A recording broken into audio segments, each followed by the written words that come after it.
Today, we're talking about 2 mistakes that youth pastors unintentionally make.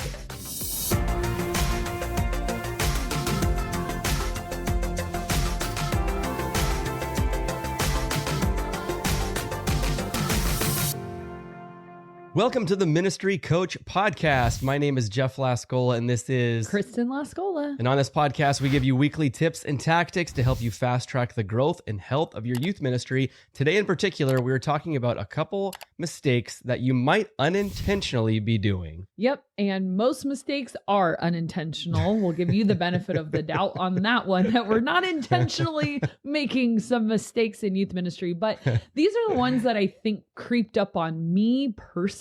And so that's kind of the perspective I'm coming from, is that these were things that I don't know that I placed a great value on. And they kind of, as I matured in my youth pastor position, I realized what a great value they were. And I had kind of been missing the mark. So this is sort of like my honesty to you guys of, man, I wish I would have caught this stuff sooner. But like all of our episodes, I give you what I wish I had when I first started. So you're welcome. Number one is the whole idea of excellence. This has been, I have to credit this. I mean, it's not a new idea to do things with excellence, but I think the idea got imprinted on me pretty hard. I'd say in the last like 6 or 7 years by our former campus pastor.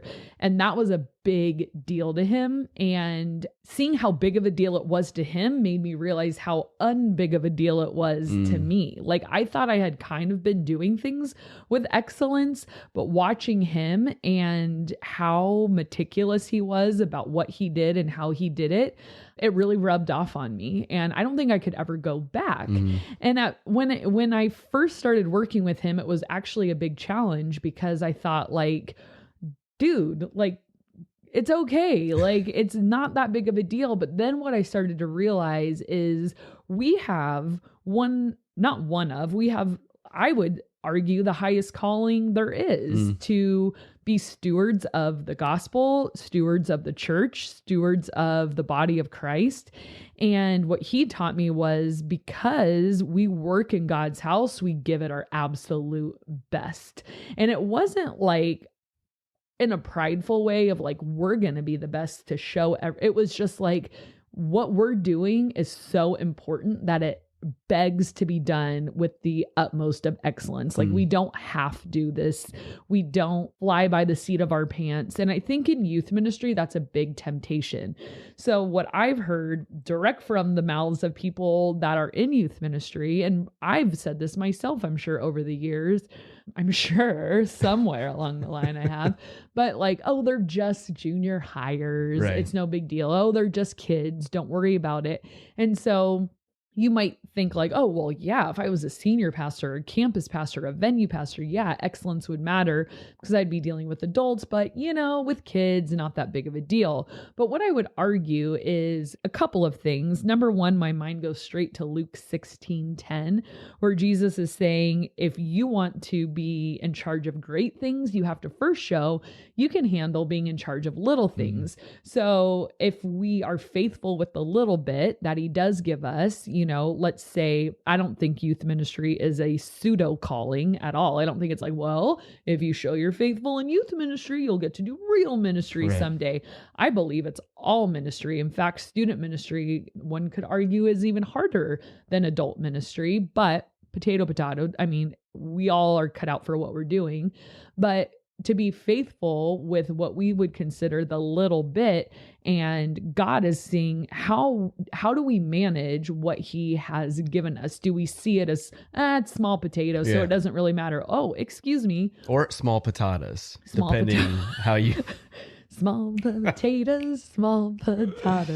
But I don't think God is giving you this saying like, hey, whatever, this is a small little insignificant thing. I think C+ is fine. All ministry to God is of the utmost importance. All of it matters, like to the least of these, how some people would consider, it's just kids. But God is paying attention to how we manage everything in the body of Christ, everything in his house, everything in ministry, everything in the church matters greatly to him. No matter what age you work with, children's all the way through seniors. It doesn't matter. And by seniors, I meant the elderly, not seniors in high school, the whole gamut of people. It's like, it's all incredibly important. So our mindset being, well, I'm only doing this, so, it doesn't really matter. Now, I will agree, students are a little more forgiving of quality. That is in some ways they are. In some ways. Here's what I mean by that. And it lends itself to an opportunity, meaning, let me give you an example of worship. Okay. So I am of the belief it is more impactful for students to see students on stage than for students to have perfect pitch in their worship leaders, So when a student is worshiping and they see a peer up on stage who's doing a good enough job, but is not ready for like American Idol or something, but that they can do it, that impacts them more spiritually than like, wow, what a beautiful voice. Whereas adults, I don't think you could throw up an amateur singer and then be impacted so greatly. I think they would almost be distracted of like, who is like in charge here? Why are, not everyone's meant to be a singer. It's okay. But with the kids, I think because they do forgive you on quality, I think you can have more opportunity to platform people because the platform itself is an impact. So I think there's some opportunity there. Now, what the forgiveness of quality does not mean is, we can just throw something together at the last minute. They won't even know the difference. Our communication is sloppy. Our website is a jumble. It means that that's not what it means. So our quality can stand the test.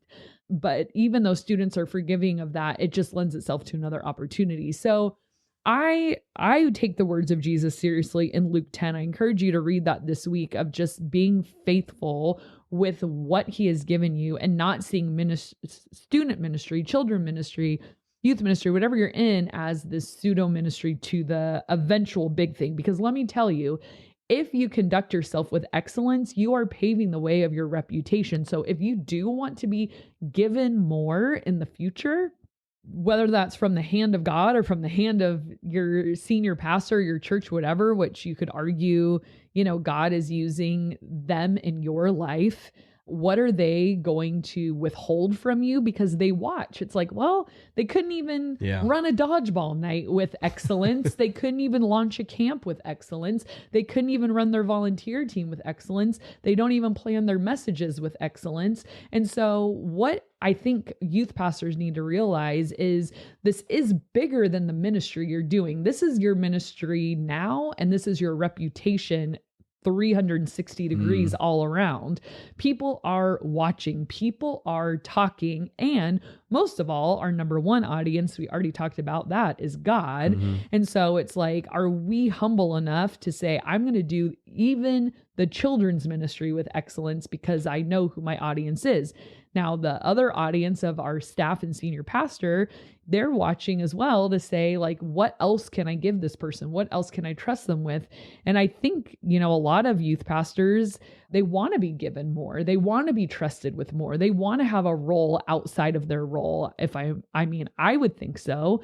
They want to be seen as a significant part of the team in the church outside of their youth ministry. So one way to fast track that is to do what's right in front of you with excellence. Nobody's going to give you anything more if you are sucking at what you're currently doing, just waiting for the next opportunity. That next opportunity will never come until you really hone in on this idea of excellence in everything.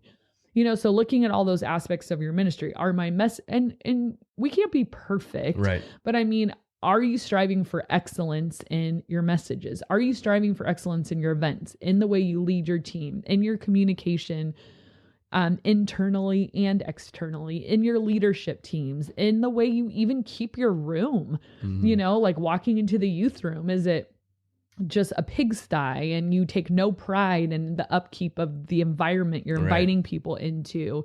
Is everything last minute? Is everyone always confused? Do you not follow through on what you say you're going to do? Are you always late? Or do you not follow through with commitments? Things like that. That starts to show the gaps in our excellence. Yeah. And that's a trickle down too, because if that is how you are leading and showing how you do things, your volunteers will start to adapt that as well. And it's like, well, I don't really need to be on time. I don't really need to, be excellent in Yes. small group time. And as a volunteer, if I'm hanging in the back, just messing around, whatever, because nothing is really taken that seriously. And you can even argue that, I think most students will probably treat the room like garbage regardless, but there might be a level of more respect if you are treating things well and honoring what God has given you. It reminds me of when I was back in college at San Diego State. I was in a dorm called Zura. I've told you this thing many times before. And that dorm was so gross. I killed 96 cockroaches in one semester. Of course you would count. In my room. He counts everything, you guys. What can I say? Everything is a mathematical equation. And people treated that dorm like garbage because it was garbage. It was gross. Whereas across campus, there was one, I think, called Chapultepec. Chappie is what we called it. Chipotle. They serve delicious meals. No, that one was much newer, way nicer. And when I would go there, I'm like, why is there not trash everywhere in your guys' dorms? It's the same people. It's not like we're going to stick. Well, maybe they did. Maybe that's how I ended up over there. No, but it's like trash, La Scola. It's not like they're going to put all, like, you guys are horrible people. We're going to put you in this dorm and you guys are really special. We're going to put you. No, it was just by chance.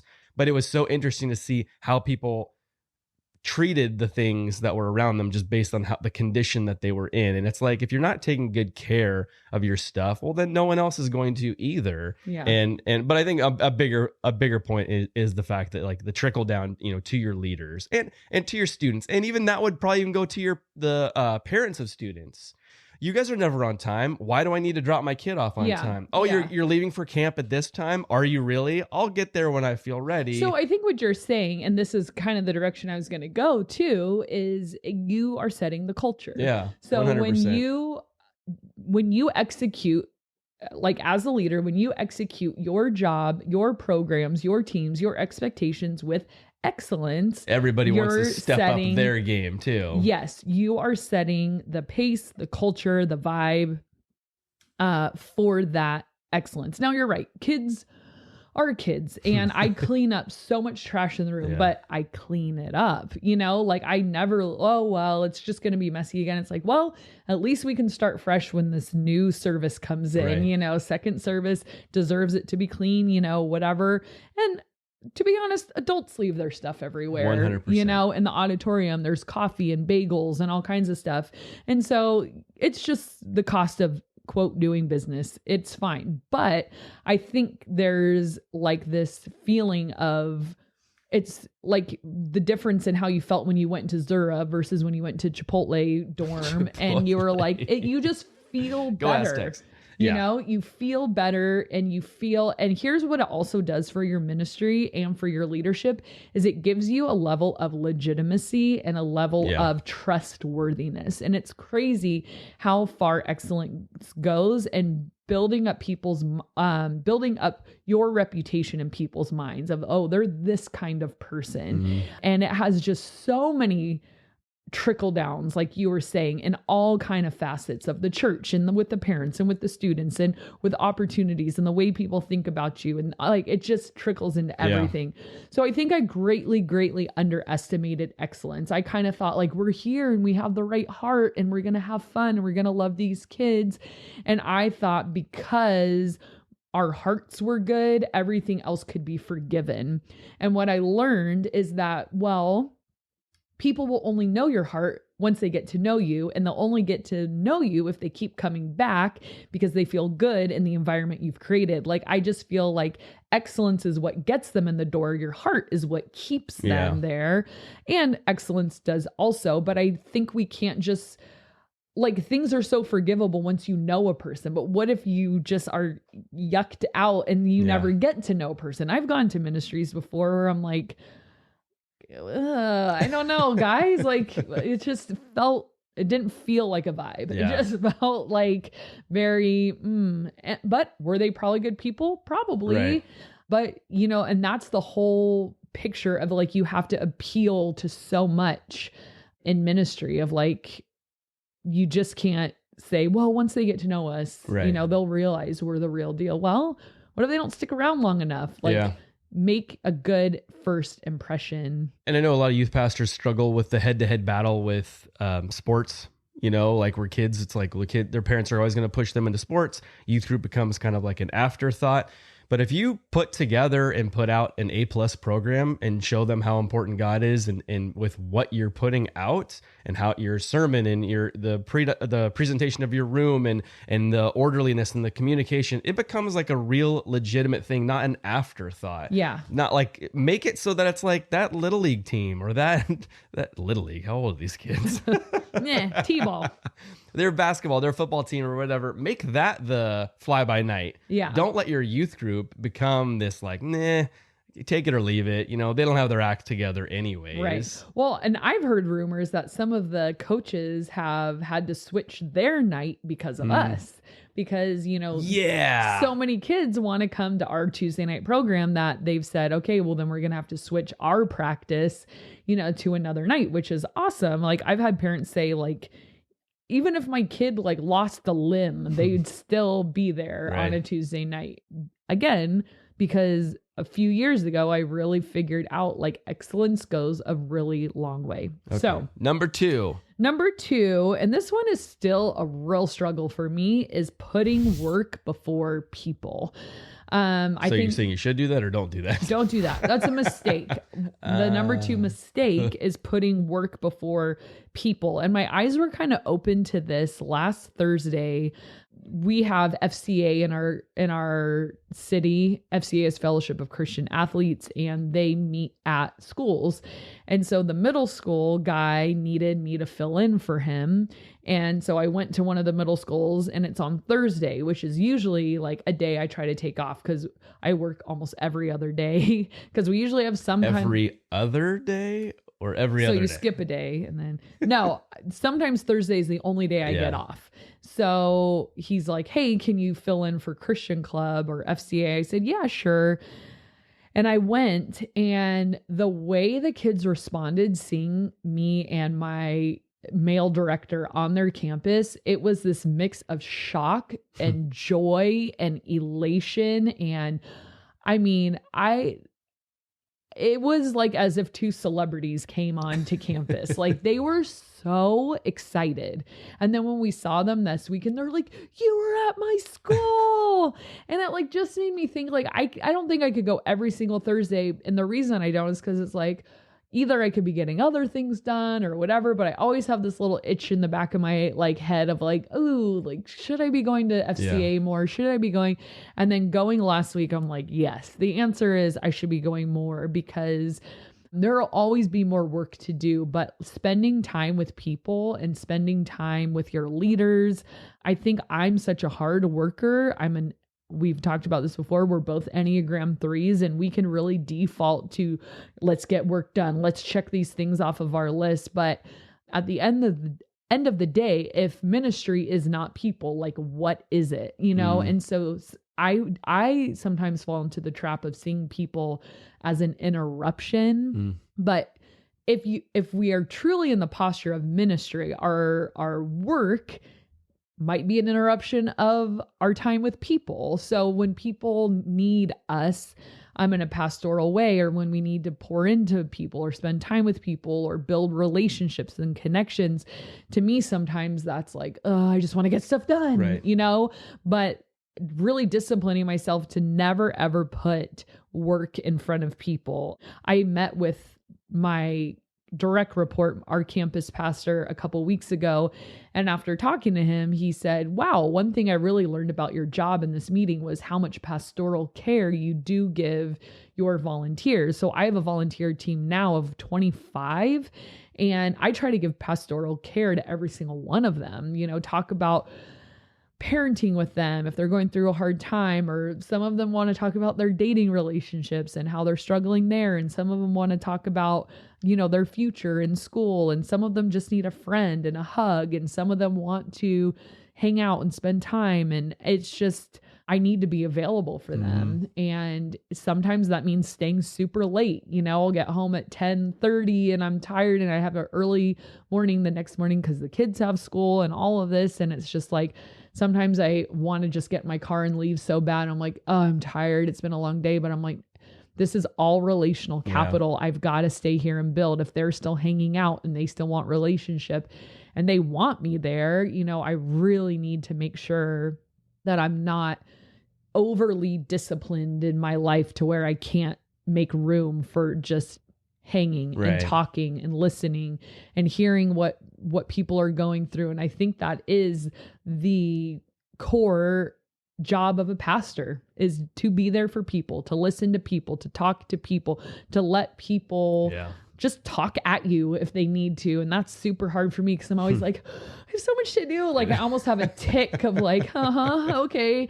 And I just want to like race back and like get things done because that's what fills me. Sometimes I feel accomplished. And when I'm listening to people or talking or emoting with people, I'm like, this is a waste of time. And that's a weakness of mine. I need to not see it as a waste of time, but this is the thing, right? This is the job. This is the calling, the people. God didn't call me to do emails and budgets and flyers and, all those tasks. They've got to get done. But God has called me to care for the church. And what is the church? It's not a building. It's not paperwork. Yeah. The church is people. So if I'm managing people or the church well, it means I'm managing people and their hearts and their souls well.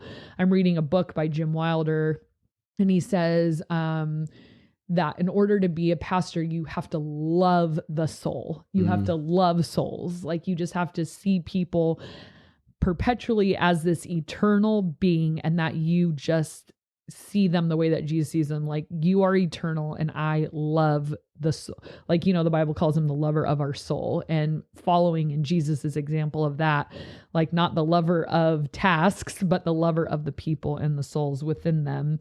And it also reminds me of Ecclesiastes, where it talks about like a cheerful heart is good medicine, and just the importance of playing with people, laughing with people, enjoying with people, having these lively, positive experiences with people, creating it with people. Fun and laughter do so much for connection. We've talked about that a little bit in terms of like why games are so important to the youth and why we need that, because people connect over things like that. And that's our main goal. We want to build these connections. But, with the people we minister to, creating these impactful moments usually involve play and laughter and fun. And that's how bonds are built, when we laugh and play together. So, yeah. And those are the things that you can't necessarily put on a to-do list and mark off. Had fun with leaders, connected, and then it is making it a task. You kind of can. I do. I plan a leader night out. That we're going bowling. But just where if someone comes up and needs you, it's like, well, let me look at my list of things that I need to do, and you're not on it as a check mark. So it feels like, well, then I didn't get anything accomplished, but you are working towards the more important goal, and that being people. But yeah, I think that's kind of how we, and I think a lot of other people are probably wired, where it's like, well, that wasn't on my checklist. So if I didn't get my checklist done, I feel unaccomplished. Right. But, sorry. Go ahead. I was going to say, well, the hard thing is too, these two things we've talked about are in tension with each other. Yeah. You know what I mean? Because I've met pastors who they nail excellence. Everything they touch turns to gold. They are very good at what they do. They dot every I, cross every T. Everything is perfect and beautiful, but they kind of are not a great people person. They live more in the task zone. And then I've met pastors who are like so shepherdy, and they love people, and they could talk for hours, and they just want to connect. But getting them to return your email is impossible. And they can't communicate or do anything on time. And that's frustrating. And so I've often wondered, where is this perfect combination of people who can get things done and do them very well, but have time and bandwidth for people? And I would say Chris Brown embodies that very well. He's our senior pastor, and it's like he has no shortage of energy for people. Like, talk to me, let's connect, whatever. But that guy knows how to work and get things done, and everything he does is like, it is so well done. And, you could argue like, well, he's a unicorn. There's not many Chris Browns out there. But I think if we are intentional in paying attention to, like me, like where I was saying some of this is a weakness I need to work on, like being more available. I think I gotten better at the excellence side, but now I need to not let my desire for excellence overtake my availability for just sitting and listening and sitting and being with people and creating space for just connection. Yeah. And it's a difficult balance, but I think systems and processes can kind of help, at least with the first one. And if that one is taken care of more, then you can focus more on the second one. Or then it's even also too, if you are more of a people person and not a task oriented, of the excellence, surrounding yourself maybe with some of the people that can kind of tackle some of those things so that it's not just you. It should never be just you, but a team to be able to sort of fill in some of those gaps maybe where you lack. Sure.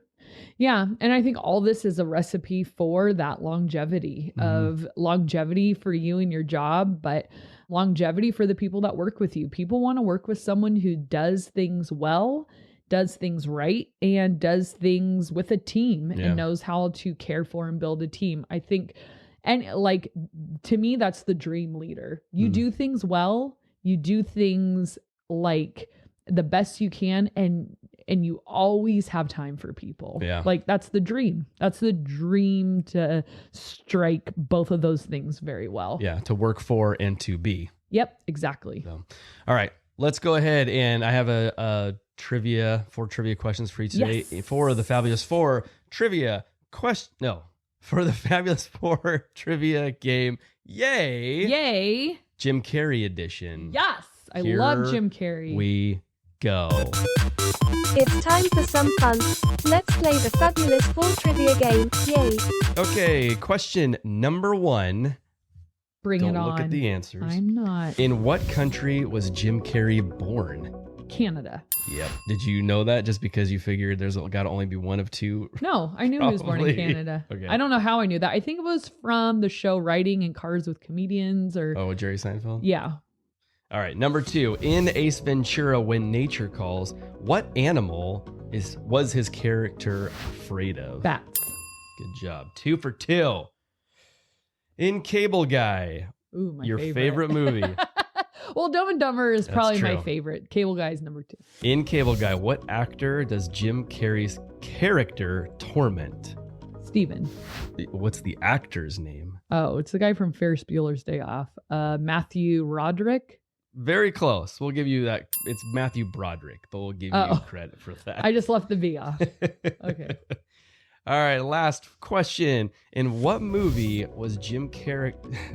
Jim Character. In what movie was Jim Carrey's character's name Stanley Ipkiss? I may have stumped her. Wait, read it again? No, okay.